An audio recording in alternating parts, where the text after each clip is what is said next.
उपस्थित बंधू आणि भगिनींनो, विश्वभूषण हा एक अतिशय चांगला कार्यकर्ता आणि मी बघतो की सारखी त्यांची धडपड असती की माझ्या भागातल्या लोकांचे जे अडचणी आहेत ते सोडवण्यासाठी मला काय करता येईल.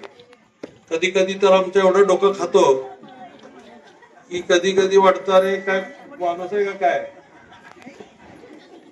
पण खरं असं असलं पाहिजे आणि असं नसेल तर कधी आपले प्रश्न सुटत नाही. कार्यकर्त्याने नेहमी असाच असलं पाहिजे, कारण कार्यकर्ता जर ऍक्टिव्ह असेल तर त्या भागातल्या लोकांना न्याय मिळतो. कार्यकर्ता फक्त नेत्यासमोर जर हुजरेगिरी करणारा असेल तर त्या भागाचा भकास झाल्याशिवाय राहत नाही.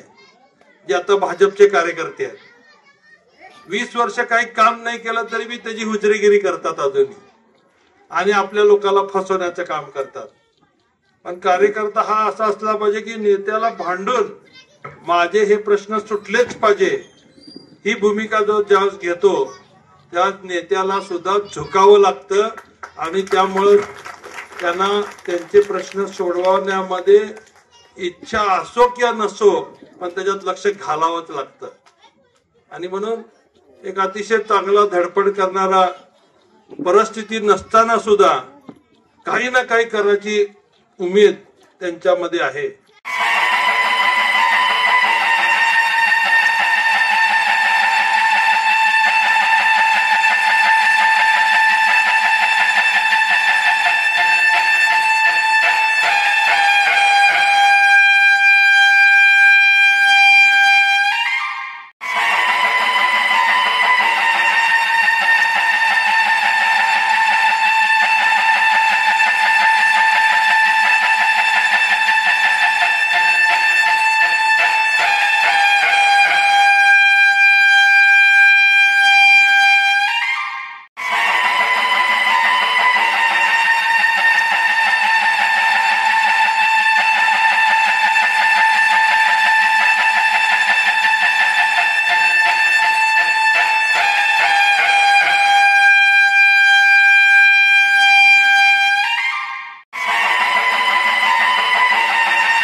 दिवसावर राहिलेली आहे.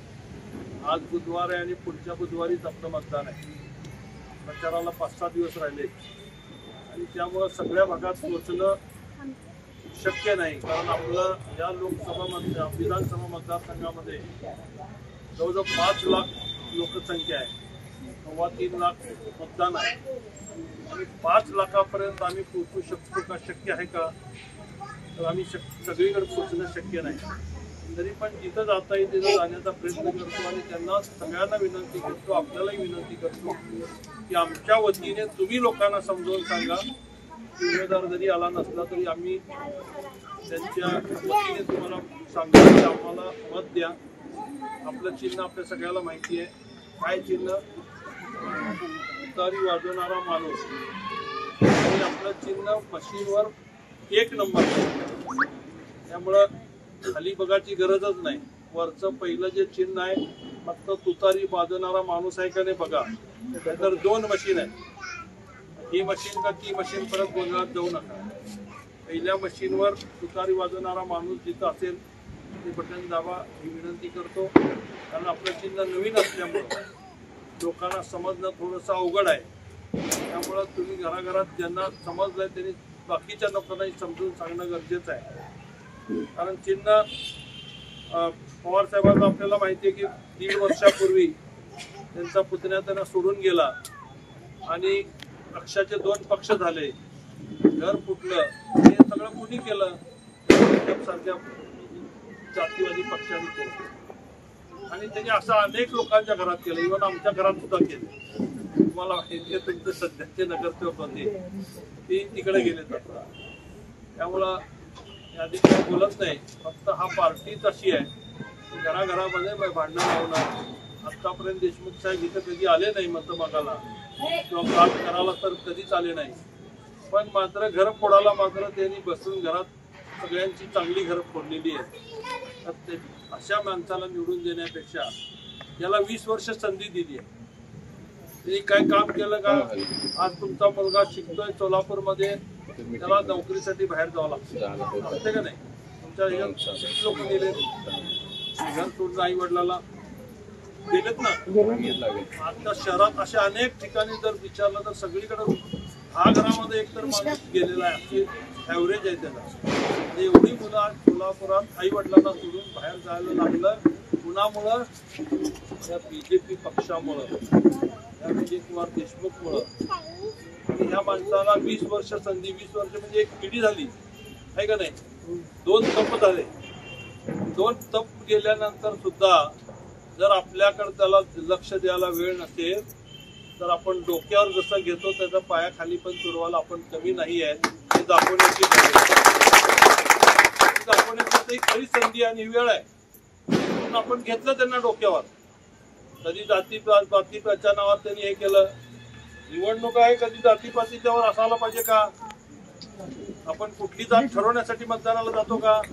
तुझी जात ही, तुझी जात ही, तुझी जात ही, तू हिंदू, तू मुस्लिम, तू दलित, तू ख्रिश्चन, ह्याच्यासाठी मतदानाला जातो का? कशासाठी जातो? आपण मतदानाला आपल्या विकास कामं कोण करेल, महापालिकेच्या माध्यमातून पाणी, रस्ते, ड्रेनेज हे नगरसेवक करेल. विधानसभेच्या माध्यमातून जे काही कायद्याची हे करायची असते, कायदे तयार करणे आणि आपल्या भागात मोठ्या मोठ्या इंडस्ट्रीज आणणे, ह्याच्यासाठी आपण विधानसभेमध्ये आमदार पाठवतो.